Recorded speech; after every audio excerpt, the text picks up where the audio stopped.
Hello, I'm Thom Hartmann in Washington, D.C., and welcome to The Big Picture. In 1992, when Bill Clinton first ran for president, his campaign famously had a large sign in their headquarters that said, "It's the economy, stupid." Arguably all the navel-gazing being done by political commentators trying to figure out why Trump is about to walk into the White House can boil down to that same statement.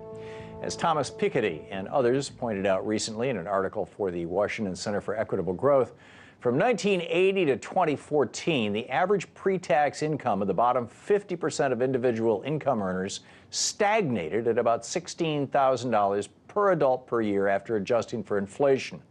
In contrast, income skyrocketed at the top of the income distribution, rising 121% for the top 10%, 205% for the top 1%, and 636% for the top 0.001%.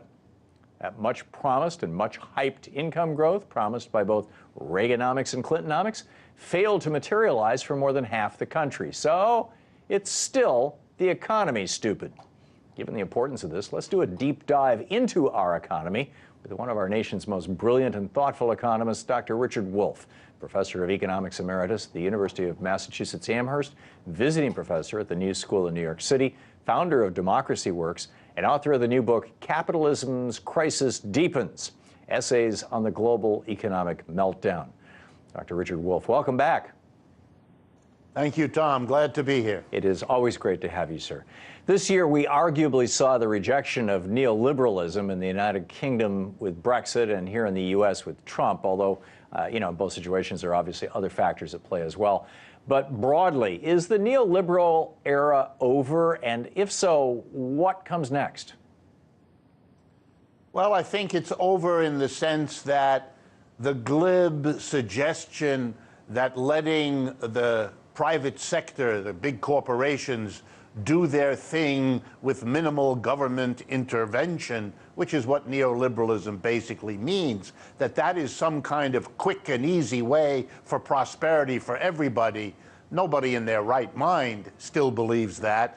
Well, maybe some, and maybe some in high places, because it feathers their nest, it makes them wealthy. But as a general idea, no, I think it's bankrupt. And I think the sign with Mr. Trump is clear that one of his most effective kind of theaters was intervening and saying he's going to tell the companies what to do, which means that the government is taking a step through him to control things, to not leave it to the market, to not leave it to the corporations themselves, because they're not trustworthy and the outcomes are unacceptable. So in that sense, Trump is destroying neoliberalism with his emphasis on his own interventionary power. Well, and his interventionary power is has the power of the government behind it. I mean, arguably, I don't know if this is ironic or just bizarre, the Republican Party, the so-called party of small government, the party of we don't pick winners and losers, the party of no intervention, the party of, your definition of neoliberalism, basically let the so-called free market do whatever it wants, has just elected as president a man who ran on a campaign platform that was essentially, I'm going to make the government bigger, and we're going to use that government to beat up these companies that have been sticking it to you, the working people. And it was very clever because, as you said in your announcement, the mass of people know that Reaganomics and Clintonomics has been a disaster for them, that their share of the wealth of this country that they work hard to produce have been shrinking, that their prospects are poor and the prospects of their children poorer still. They're looking around. It is a very sad picture, and they're simply not willing to continue with the establishment's hurrah for a neoliberal globalization that just doesn't deliver the goods to the mass of people. And since the only person saying that left after Bernie Sanders was pushed out was Mr. Trump, he cashed in. It was sort of the irony of ironies that he cashed in with a party opposed to what he was doing. And I think it's a sign of the confused state of American politics that could even happen. Yeah. Donald Trump has embraced a much more nationalist style of economics, Right. as exemplified by, his attempts to make deals with SoftBank and Carrier, and his repeated, reviving this old America First meme. Where is this nationalist strain of right-wing economics coming from? Is it something new, or is it a continuation of what we saw, erupt in, I think, a very consequential way in 1992 with Ross Perot? I think it's a sign, to be frank, of a system in very serious trouble that can't go on in the way that it has become used to after much of the last 50 years plays itself out. I think turning to a character like Trump, who violates all the norms and rules, is a sign of decay, not of progress, a sign of desperation that the private capitalist system simply isn't going to be tolerated anymore. And there's a kind of a lurching to the right because an option to go to the left really was removed earlier on. So you have a kind of let's try this mentality. I think that's behind why the stock market is suddenly doing well, as investors imagine maybe he can pull it off. Maybe the normal politics and economics isn't adequate, and we'll try this admittedly bizarre character. Maybe he can pull it off. But I would warn everyone that the problems are intractable. A theatrical trip to Indiana to save 800 jobs when 1,300 ended up going to Mexico may be good political photo op, but it doesn't change the underlying processes. And if Mr. Trump isn't very lucky and very careful, he will end up being even more hated than his predecessors were, because he made such grandiose promises that when they bomb, when they don't come true, the anger of the public that he is basking in their approval now could turn on him. Do you think there's a possibility that he could also enjoy the fate that Herbert Hoover did? Yes, that he could become looked upon as the disaster unfolds. Capitalism as a system has economic downturns every 4 to 7 years, wherever it has lasted. Well, our last formal downturn was 2009, 2010. Well, do the math. 4 to 7 years is the average. We're due for one. There are already signs, for example, today's news and news recently, that airline orders are shrinking, automobiles are peaking in terms of the market. If these downturn factors produce one in this country, we're going to see in 2017 and even 2018, we're going to see enormous questions raised when the pompous promises of an immediate quick fix turn out not to be available, and what's worse, actually be the beginning of a downturn. These are things that Mr. Trump cannot prevent, that are not even altogether his fault. They're about the system he's in. But he's playing a very dangerous game. And my fear is, when it doesn't work real well, what is a person like that, with the people he's assembled around him, what is he going to do politically, civil liberty-wise, and so on? There, I think, the vulnerability of our system at this point will become very much clearer in all of our minds, and in a scary way. Well, Aristotle, pointed out that, he actually used the phrase middle class, and he said, there's three classes: the poor, the rich, and the middle class, and that if a government, if a country no longer had the middle class as the major class, that government would devolve into either tyranny, oligarchy, or anarchy. Is that the sort of thing that you're predicting? And do you agree with Aristotle's analysis, for that matter? I do agree with Aristotle's analysis in the sense that the middle has always been the kind of rock upon which an economy can sustain itself in terms of popular support. If you destroy the middle, which we've basically done in this country in the last 40 years, the stability of the system becomes very questionable. It gets to be wobbly. It can go either to the left in a kind of revolutionary movement against capitalism, or it can become very authoritarian in an attempt to hold on to capitalism when the mass base for it is not there. I mean, the hard reality is that the vast majority of Americans eligible to vote did not vote for Donald Trump. They either chose not to vote at all, or they voted for the others running for that office. He does not have a mandate. He has a very wobbly coalition with a Republican Party that for 40 years has advocated the very neoliberalism that he mocks. How this is going to be worked out, especially if there's an economic downturn, is anybody's guess, but it's a time of political trouble, because to keep himself going in a negative economic situation, he will have to resort to those authoritarian measures that Aristotle feared. And I think we're going to face exactly that in this country. Well, you'll recall that the worst stock market collapse since 1929 first happened in the 1980s. I think it was 86 under Reagan, or 83? 87. 87, yeah. Thank you, sir. And, you know, Reagan had basically kind of gotten himself out of that and pretty much everything else by cutting taxes massively and then ramping up defense spending, tripling our national debt, which stimulated the economy. Then he pointed at the tax cuts and said that's what stimulated the economy, when in fact it was probably the spending. Do you think that Trump could pull a Reagan and pull the same thing off and just, you know, do this three-card Monte thing with us?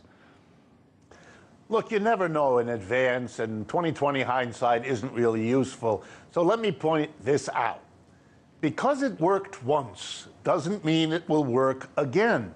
It's possible he will try it again. It's possible it might work in the sense that it will give some sort of reprieve to the United States from the long-term decline of the middle class, the long-term decline of the United States relative to the rest of the world, and so on.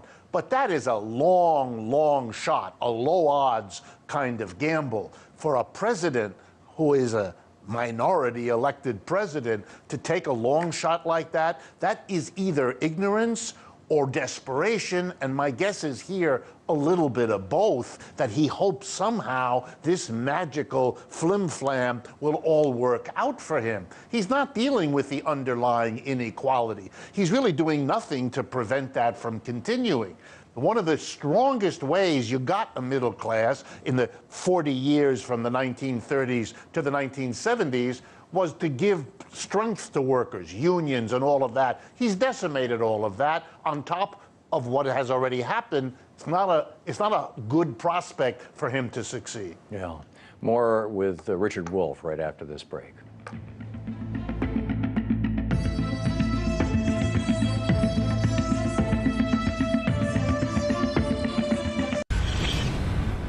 For decades, the American middle class has been railroaded by Washington politics. Big money corporate interest has drowned out a lot of voices. That's how it is in the news culture in this country now. That's where I come in. I'm Ed Schultz. I do the news on RT America. I'll make sure you don't get railroaded, and you'll get the straight talk and the straight news. Question more.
What politicians do is something we don't do.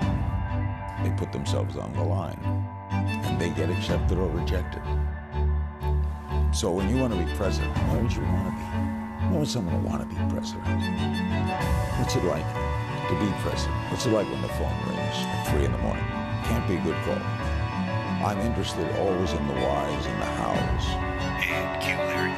Question more.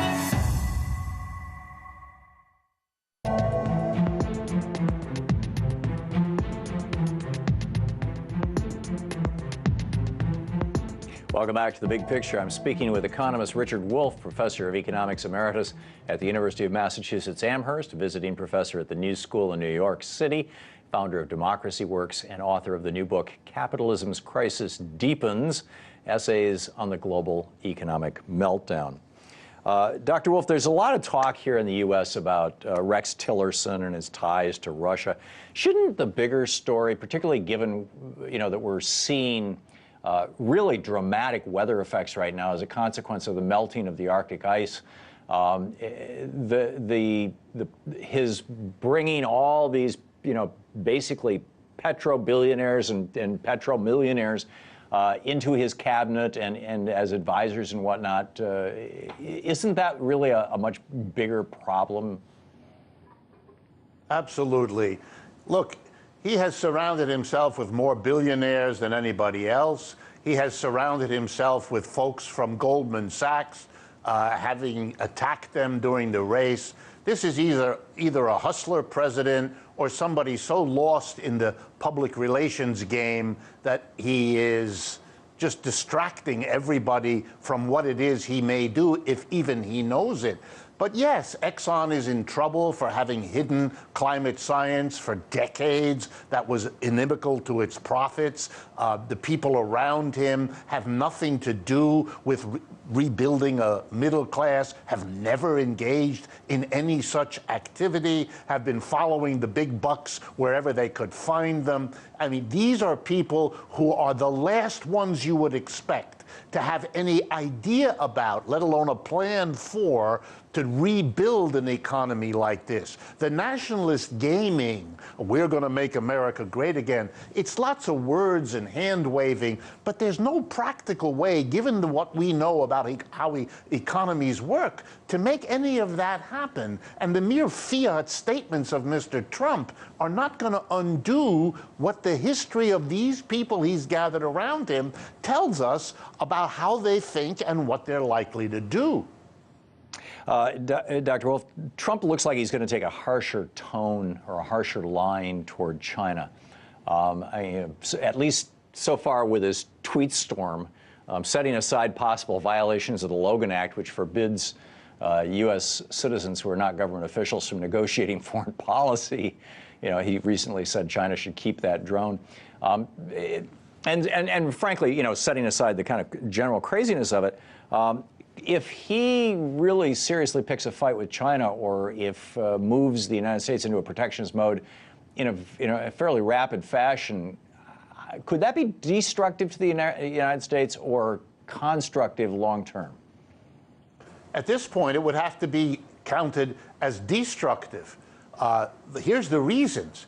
We now depend on the Chinese imports for the quality of our lives, for our clothing, for our appliances, for a vast array of commodities that go into determining how working people in America live. You close that off from China, and you're going to make the cost of living of the American people go through the roof. Are you prepared to deal with the political fallout of doing that, especially at a time when wages are not about to go up to enable people to buy the more expensive stuff if you close out the Chinese?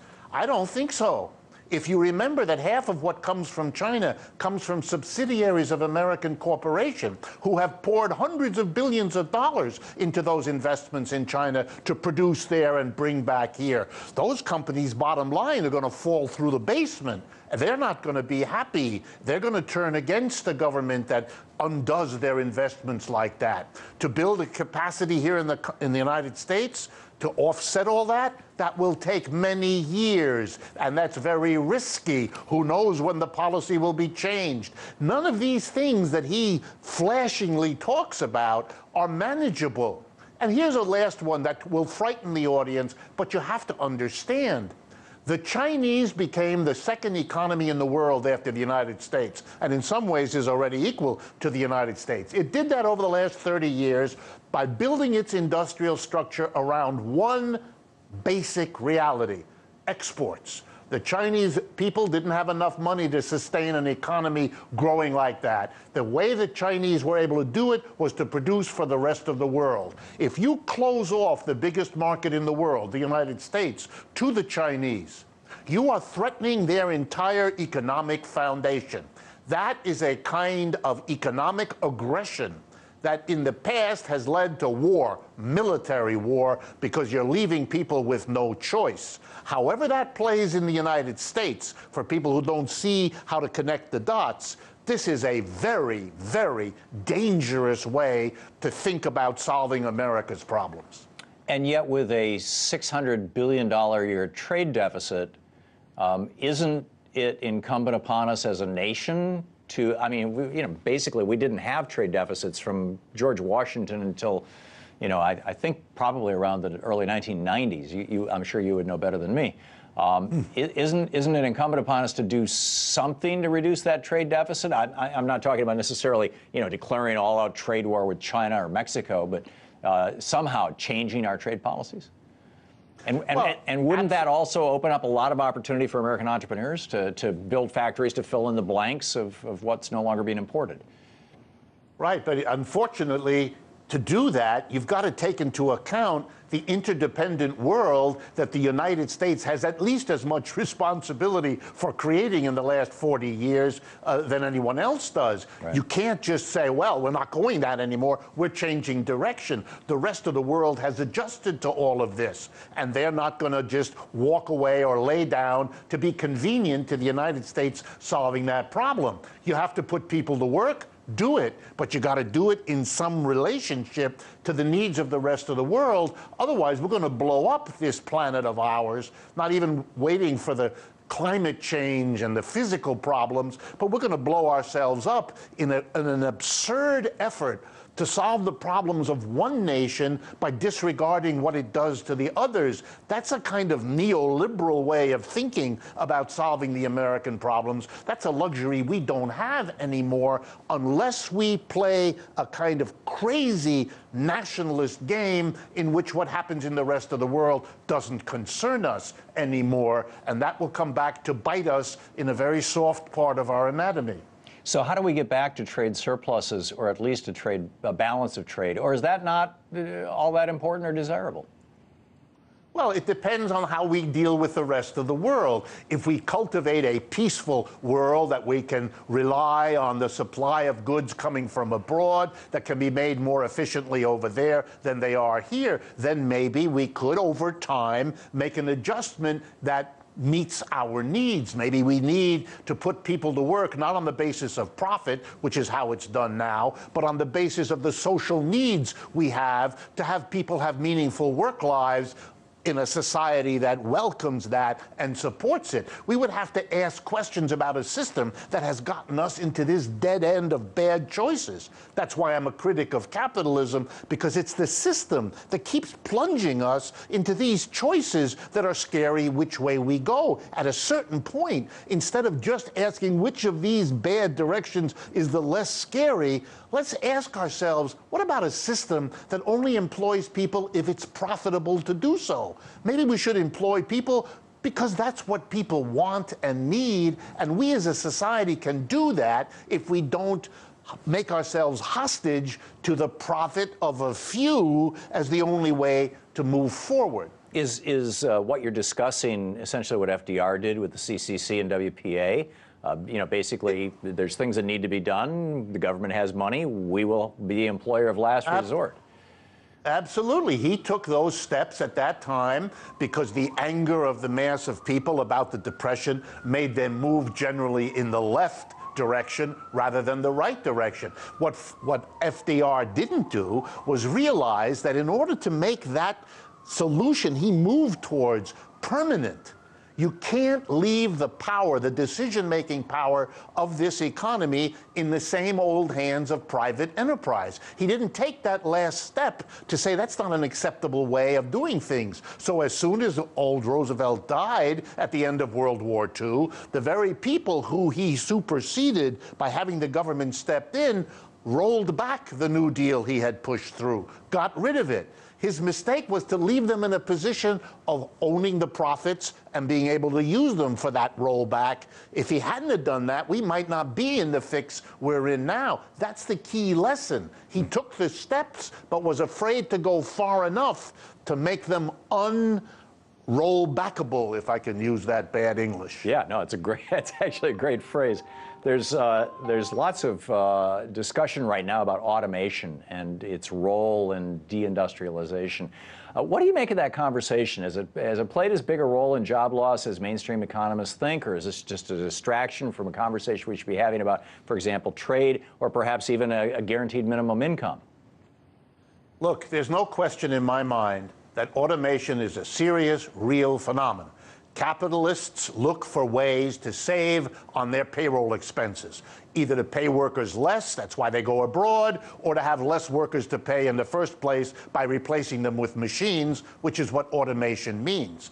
What we have to understand is the motivation of a capitalist enterprise to automate is to get rid of workers, to replace them with machines, because machines are cheaper over the long run than paying workers. So when they use a new technology, when they install it, they fire workers. They don't have to worry about what happens to those workers. It's not a cost to these corporations. They're just looking at the profits. The fact that the unemployed worker then has stresses at home, that it causes lifelong difficulties for his or her children, that it has social costs that far exceed whatever the private profit gain of the installer, we don't worry about that because we live in a world that pretends it doesn't have to worry about that. So here's an alternative.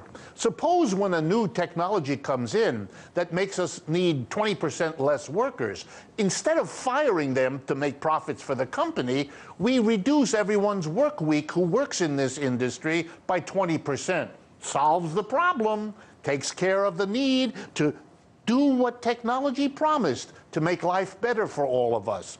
To do that, you have to make a different calculus from a profit-driven calculus. When capitalists use technology, it's for profit.